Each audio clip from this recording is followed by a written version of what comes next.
Welcome to Talking Slotheads. This is Rob DeLeon, and I'm sitting here with.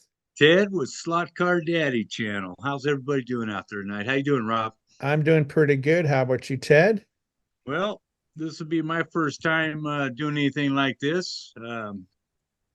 Seems like it's going to be a lot of fun, though. Yeah, I think so. I think so. So here we are, brand new year, 2024. What do you have plans this year for your slot car channel? Well, I think I'm gonna view and I'm gonna like, comment, and subscribe to as many Slot Car channels as I can because I think the community, the smallest channels to the largest channels, we all need to pull together. We all need to like and subscribe to our channels, and I think it's just going to be something I want to do. I'm still going to put out some content. That gets pretty difficult. Not difficult, but it's time consuming. So I want to just look at all the other channels. There's so many out there that I haven't seen. So that's my plan to start off January anyway. That's a good plan. I need to start discovering new channels that I haven't seen yet because there's a lot of other people doing stuff slot car related. And you know that I've created two new channels that I'm working on. And Oh yeah. so it's difficult to try to keep up on all three channels. But I found that if I try to mix everything up into one channel, a lot of the stuff doesn't really get the same traction. So I've decided to go ahead and stay a little bit more focused on each one of these channels. That's going to be the challenge for me, trying to keep up with three different channels and trying to make content for three different things. Yeah, that's going to be nice, man, because I've already viewed your two other channels you have. Maybe three. Do you have three other channels? No, you have two. I have three channels so far. I've got the Two slot car total. Okay. channel. I've got the garage channel, which I'm doing with the RCs and the Hot Wheels and diecast, and then I have the motorcycle channel where we're doing Yeah, the that's moto right. vlogging. So that one's kind of going to go mostly when I have a chance to ride. And right now, man, I don't want to be riding out there. It's like 38 degrees in the morning, and Yeah, so I decided yeah, to hold off on that one a little bit. yeah. I was in there stoking the fire for the wife a little while ago. We got our fireplace burning. I think it's a no burn day here in California or the Central Valley, but hey, let them Hmm. let them let them check my chimney. I don't care. I'll tell them Yeah. I'm burning a Duraflame log. Yeah, I wonder how they do that. They tell us not to burn anything and it's freezing and there's got to be people out there that their only chance of staying warm is to light that old fireplace up and you're not supposed to. That's Yeah, really well, weird. they don't even build a home with a fireplace anymore. I think it's crazy. But anyway, so Yeah. yeah, you got a lot of work ahead of you, Rob. Yeah. With those three channels, and all three of them are really nice. I really like your garage channel. Uh, your slot car channel's off the hook. I always view your stuff. You're doing a great job, man. Yeah, and one thing is we've been talking about it and we need to get together and do some racing at either your place or my place. And you had a racing event there at your house last week, did you not? Well, it didn't pan out the way I wanted it. You get everybody New Year's weekend. Even Christmas weekend was kind of real busy and didn't get to do what I wanted to do. But last weekend, yeah, my son was supposed to come over. We were gonna do our F1 race, and that didn't pan out. So it's probably going to be the next coming weekend, possibly tomorrow. We're going to get an F1 race in there. Really love the F1 slot cars, man, and it is beautiful cars. Hmm. Now you basically like to concentrate on the scale extric F1s. Are there any F1s that you've decided you might get this year that are maybe going to be non-scale extric? Right now, I haven't counted my cars, but my collection is growing, and it's 100% scale electric at this point. Hmm. I'm thinking I'm going to stay with scale electric and try to find some older model F1s if I can, eBay, wherever I can get one, but I just something about scale electrics. I'm kind of heading down that path, and but there are some really nice F1 cars out there besides scale electric. But I don't know. We'll see. That's kind of up in the air. We'll see what the budget Hmm. is score for it. Well, they came out with two new ones, and I picked up one of them. So I got the green Martini F1, and that's the Andretti one. And I think I did put it on my channel at one point. That one's pretty nice. I haven't got a chance to drive it. That's the one that has the guide that's really far back behind the axle. So I'm kind of wondering how that's going to run. They have another one. They have a red Formula One, and I think that maybe had a Parmalat livery on it.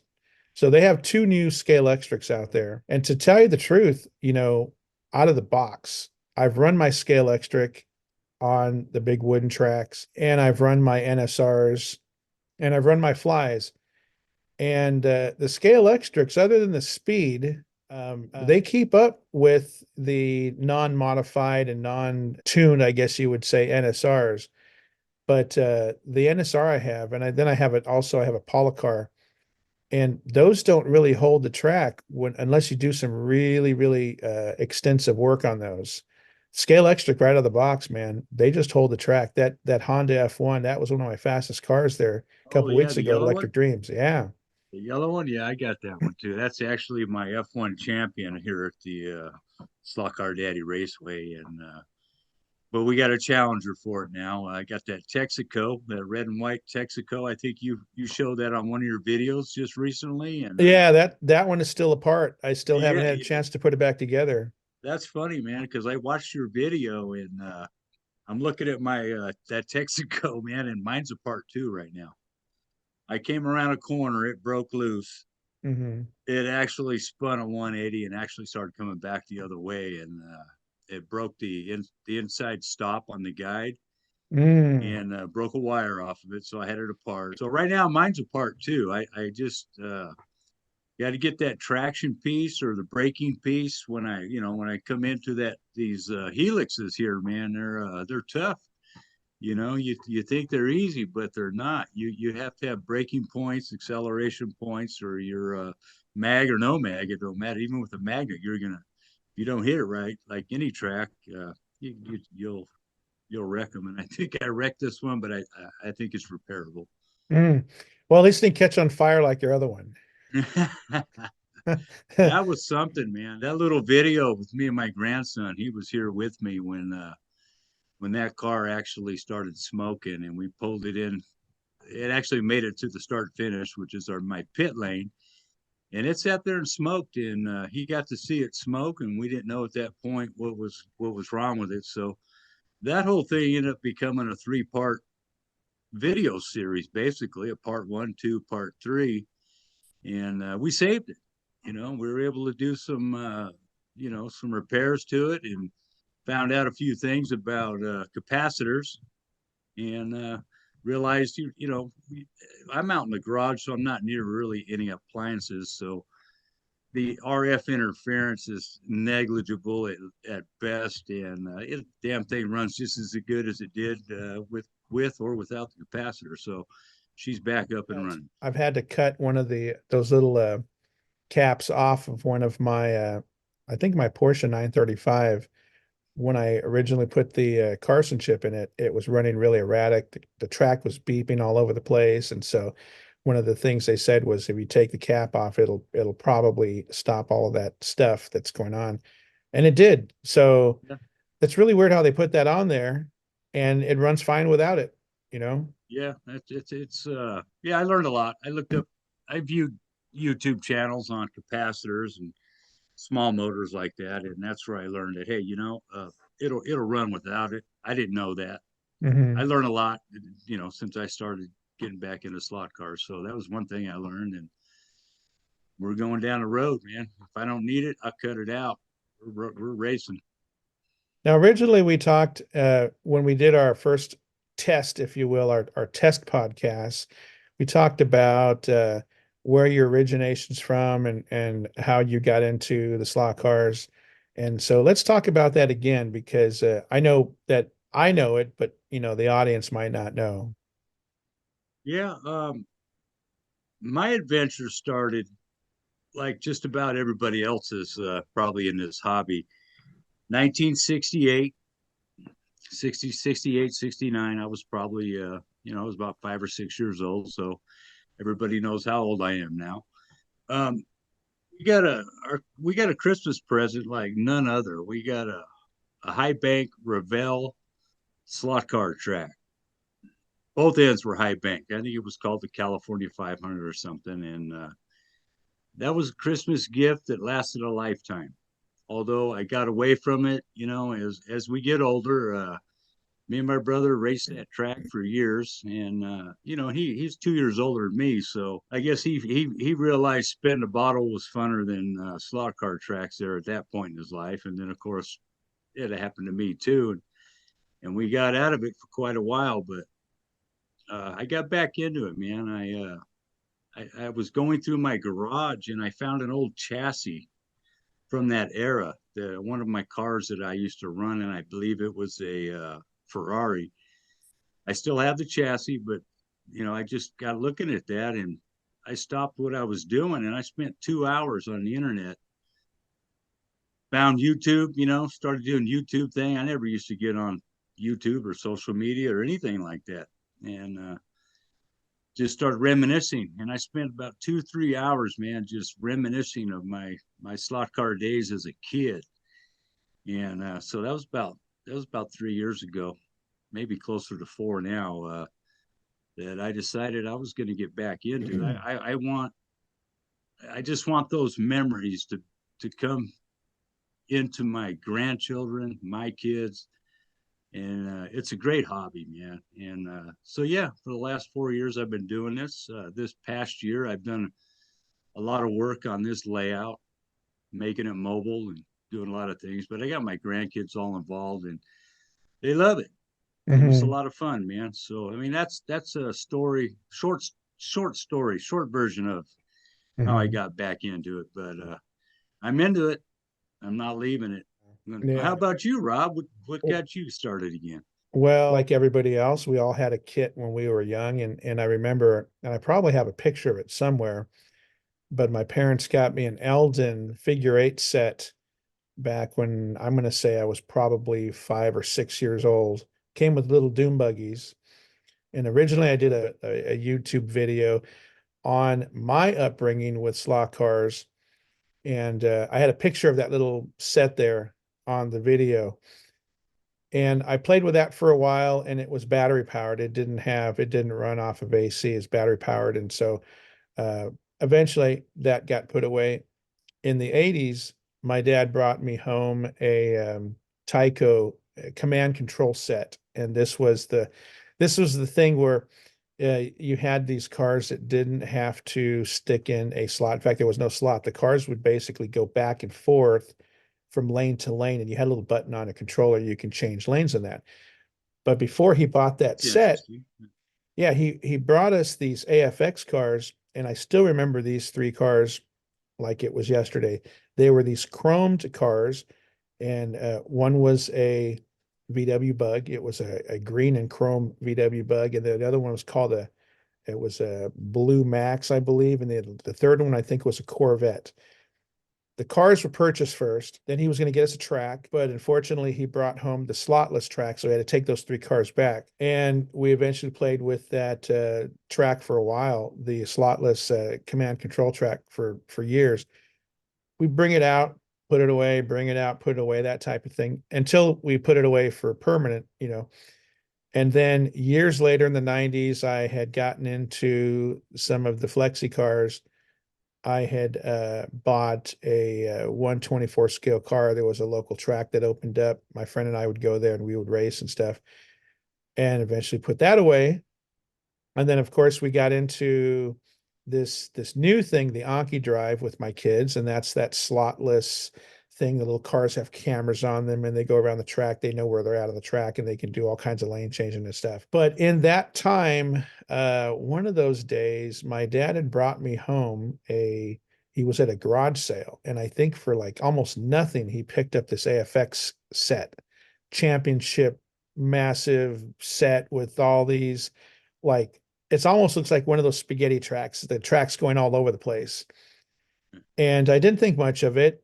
And I thought, oh, okay, that's cool. And I put it away. In fact, it's still in my shed right now. And eventually I took it out one day and I said, I'm going to put this thing together, and I found out right off the bat, first off, there's no cars. The cars are missing. The set is missing pieces, and I don't even know if there's controllers in that set. But I had made a point to go ahead and put that thing together, build a table for it, and run it. And that's when I discovered 132nd. And so that Nice. AFX Yeah. set never ended up getting built, but I do intend on building it someday. I'll go ahead and say this right now. I wasn't going to release this just yet, but my wife plan and I, we both plan on moving out of this town at some point, and I'm gonna probably, well, I would like to build a large garage where I can not only have my set that I see in the background here, my 12 by 6 foot track, but I'd like to maybe put in a 124 scale drag strip, Nice. possibly a wood track. And then I don't know if you've, well, I know you've looked at it recently, but I've got a small HO drag strip that I'm hanging off of this set here temporarily, so I can have a drag strip that I can run HO. And so it would be nice to have a number of different tracks, a number of different scales. And if I'm not too remotely located, it would be nice to have a slot car club that I can start up there. We'll have to Yeah. see how that works out because we might be pretty remote. So we'll find out what happens. Oh, that'd be awesome, man. And by the way, your HO drag strip and those brackets you made, those are off the hook, buddy. No Yeah, pun thanks. intended. No pun Thanks. intended. Those Yeah. are hooks. Off the side of the rails is what they Off the are. side of the rails, man. No, that's a great Yeah. idea. And that machine you got, that printer, that seems to be the way the future is going. I can see that because I like DIY stuff, and we're both a lot alike anyway when it comes to that. But I can see myself flirting with one of those 3D printers, man. This looks like a lot of fun, man. There's so many things you can do. I mean, and the price is coming down, so you never know. I might get one day too. But right now, I think you got it going, and I got a couple bodies I want done, so I'm hoping you have some time to print some bodies for me. I'm going to learn. That's my goal for this year is to learn how to effectively draw a body any way I want to and be able to print it correctly. Now I know there's guys out there that are already doing it and they're doing fantastic work. I mean, I've seen guys that are printing 124 scale bodies from model kits. These are bodies that never existed in a model kit form. And so that really intrigues me. And I thought, well, if these guys can do it, and I don't think they're using industrial printers, they're just using home printers, that this printer I have should be able to accomplish that. I'm going to have to learn a lot because there's so many settings on this. There's different types of filaments you can use, give you finer resolution. There's different hot ends you can use. And then the factor right now that's holding me back is I'm good at putting geometric shapes together, like the brackets, but when you're putting a three-dimensional body together with undercuts and stuff like that, that's what I want to learn. So Yeah, yeah, no, that's great. once I can get to that point, man, I can imagine. Can you imagine just being able to go like, there's a body that I'd like to build and no one makes it, so I'm going to go ahead and make it myself. And then, a day later, you've got a slot car body. Yeah, no, that's my dream right there, man. I got that 1968. I think it may be in 1970. It was made. It's a GT40.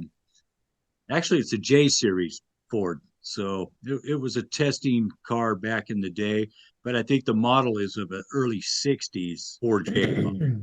It's in pristine condition. And which brings up, you mentioned 3D cameras. Do you think we're going to get to the point where you could take a 3D picture, camera, video, however you do it, of any object? In this case, slot car bodies, of course. That will actually be able to translate into a drawing for you to plug into your 3D printer. I think we will definitely get to that point. From what I've seen so far, the 3D, and there's a lot of 3D offerings out there. There's a lot of 3D cameras and scanners. I don't think that the home grade version are really much to really tout about just yet. I've seen some of the stuff they put together, and you can get an image definitely on your computer, but you're going to have to go through that image and really, really do a lot of work to it because they're just not there yet. Um, I'm thinking maybe in a couple of years, yeah, you will be able to take any kind of body. Let's say you have this, you have this little plastic body here and you want to replicate it. And so you're going to set this up on some sort of, you know, contraption or something like that. And you're going to be able to take that photo of that car, every single angle, and it's going to spit out a file for you that you're going to be able to just go ahead and print. That's going to be amazing when that happens. Yeah, I definitely. can't imagine what, it's the or even take like even a Hot Wheel body, take like I don't know if something like this is possible, but here we've got like a convertible Corvette. Let me see right there, and take something like that, turn that into a slot car body. That would be amazing, and just scale it any way you want. You can Yeah, make yeah. I a was gonna say 1/24th. Yeah, yeah, you would be able to scale it however you want, HO, whatever you want. You got the, yeah, that would be neat, man. I'm yeah. looking forward to that. Yeah, definitely. So I think that's around the corner. I think at some point that I think these are going to be in everybody's garage, and we're just gonna. I mean, you can go and find files right now and try to print those files, but the limiting factor is, can you design something that you can print yourself? And there's Yeah, people doing it. There's people doing it. So I'd like to be one of those people at some point. yeah. I mean, you don't have much choice now. You have to learn it now, and you got to be able to design Yeah. it, put it in like. Do you use like a CAD program? Is that what you're doing? I'm using a very basic CAD program called Tinker. What is it called? Oh man, Tinker something or other. And that's what I use right now. It's a web-based program, so you don't actually have to download anything. You just draw on there. And that's how I did these brackets. And then I wanted to try my hand at printing something that was already done. And so I went online and I found a little figurine and I printed it for my daughter, and it had a little keychain on it. And so I gave it to her. And so Tinkercad, that's the name, Tinkercad. CAD? Yeah. But the other one that people use a lot, I understand it used to be free. Now I think you have to pay a subscription. It's called something 360. I forget the name of it exactly, but I'll have to put the name down here somewhere. But that's the one everybody uses now. So I'll probably have to at some point get a copy of that, start learning it, because Fusion 360, that's the name of it. Okay, right on. So, Well, that's the eh, way of the future, man. Definitely. yeah. And I think you're getting ahead of the curve here, and you got started early. So, like I said, man, I got some bodies that need printed. So when you get there, you're gonna let me hmm know. Yeah, I'm excited about it. Now, one thing I was going to ask you, from the cars that we have coming out this next year, is there anything that excites you about what you've seen? And we've seen a couple of cars coming out from Avant Slot. We've seen some stuff come out from Carrera. Um, I don't know, think there's anything that we've seen other than those couple of companies. Maybe some NSR stuff. What excites you this year? I tell you what I really want to get into right now is getting some of those Aussie cars, the Holdens. I know Scale Electrics makes several of those. I want to. They may not be new to most of the slot car community, but they'll be new to me. And I want to get some of those Falcons, and I have one now. And let me tell you, that damn thing is fast. I put it on my straightaway, which is about 13 feet, 14 feet long, and I put it on there against my Mustang, and the damn thing beat my Mustang. So something's going on there. Anyway, it's a Scale Electrics, and I know Scale Electrics has several Aussie cars out there, and Mhm. I really like them, man. I mean, four doors, it don't matter to me, man. I mean, they're really neat cars. I think that's what that's what I'm going to look to get here in the next couple of months. I'll wait to see how things come out. I got to look at the new 2024 Scale Electric catalog. Like I said earlier, right now I'm still going to stick with Scale Electric, so that's just what I'm doing. So we'll see. I might branch out. You never know. Yeah, I was we were down in Electric Dreams a couple of weeks ago and I was looking through the case and stuff. And at some point I started to think I kind of almost have everything that I want. And Joe and I were having some difficulty trying to figure out. He was like, "Yeah, I just can't figure out what I want." And I'm trying to remember what kind of car he picked out. He picked out something that was a little bit oh, I know. He picked out a Matra. He picked Mm, out a Matra from Slotted. And so he picked out a blue Matra. And I was looking at I did see some of those Holdens actually and there was a couple of different versions of those in their case.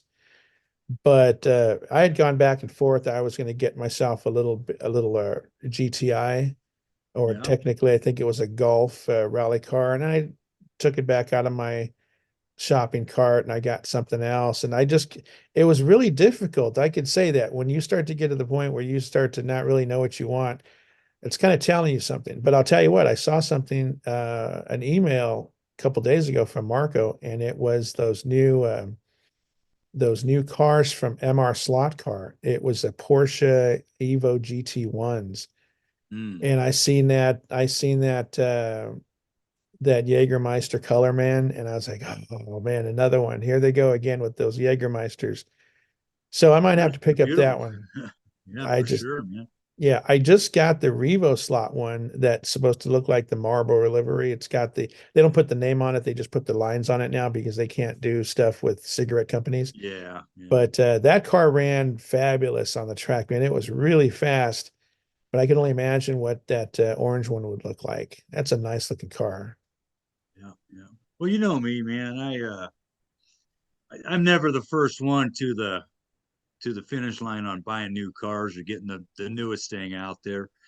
I kind of wait and see what I like. I'm patient. I mean, I still got I think I'm getting close to 70 cars now, and I like to race them. I like to put them on the track, and I got so many cars now and so many different types of races I could do.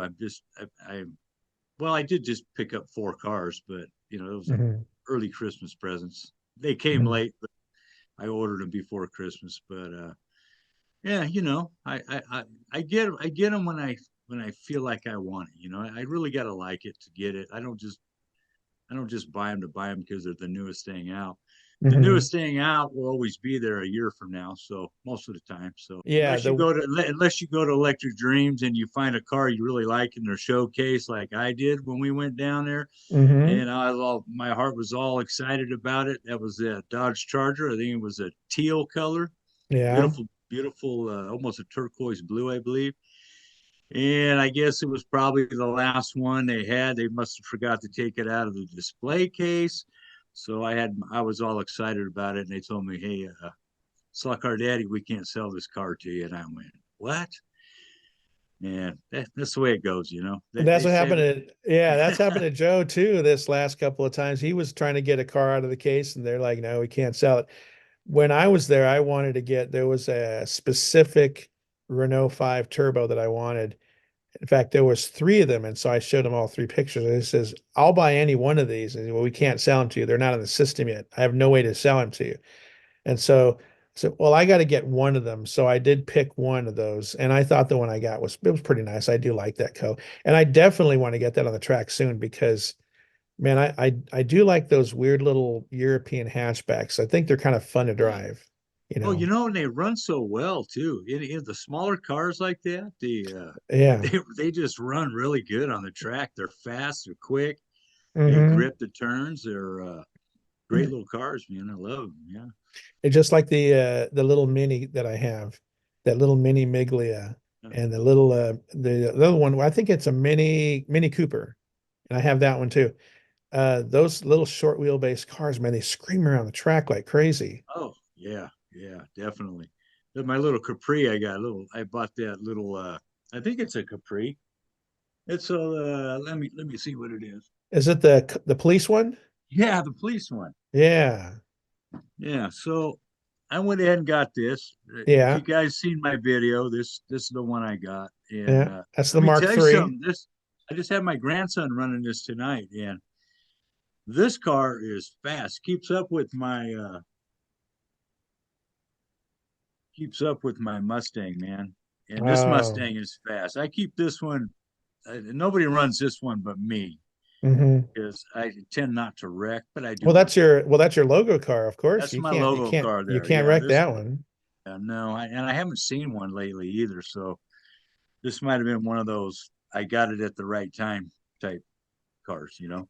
Yeah. But yeah, these little cars, man, the Caprice, man, this thing screams. Just so you know, it's a fast car and it's got a siren on it, so kids love it. I've got two of those. If I just put the video out a couple days ago, so I'm kind of looking forward to getting those on the track too. Yeah, yeah, My track is I wish it looked like the picture you're looking at right now, but my track is a complete mess. I've got all it's everything I've been filming over the last couple of months is just stacked on the track. yeah. No, I, I I gotta know. I gotta put it away. Yeah. Know exactly where you're at. I mean, I'm a do-it-yourselfer kind of guy, so I get out here to let my track down and I want to race or do something with Mhm. it.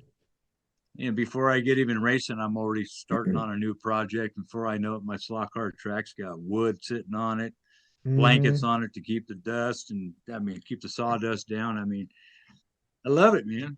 I like to Yeah. build things, you know? I'm thinking about all kinds of things I can make with the printer. And Oh yeah. as I start to develop my skills in design, um, I can only imagine the kind of things I can put together. I want to do some really interesting little buildings and things like that, and make things specific to this track. Right. Maybe like a specific barrier wall or some sort of.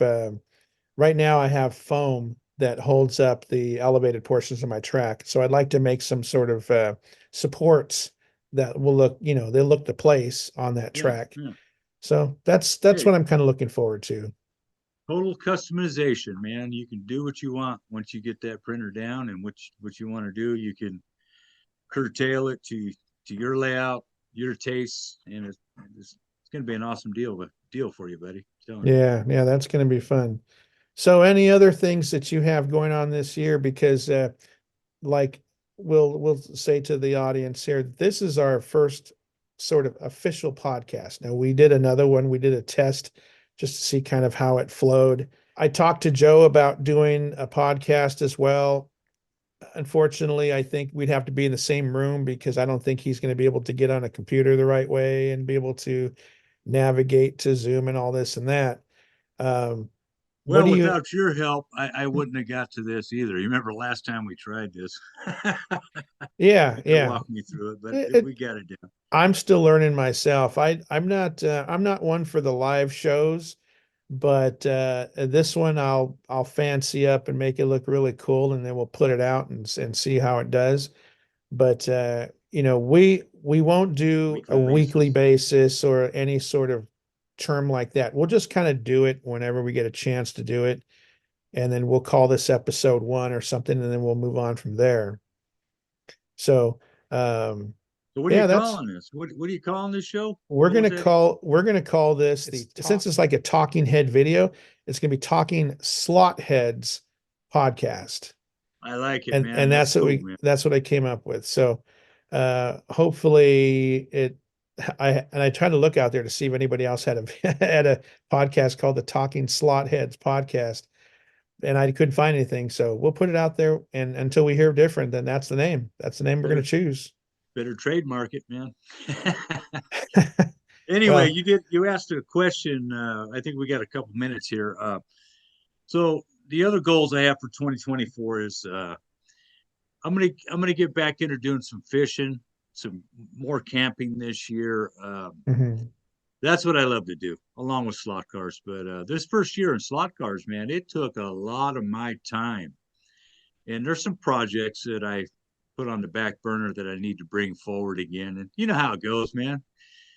The little woman, she's got some projects to get done. I've been putting them on the back burner. I got to get those done. But slot cars is definitely going to be right there too. But I got to get some things done, man.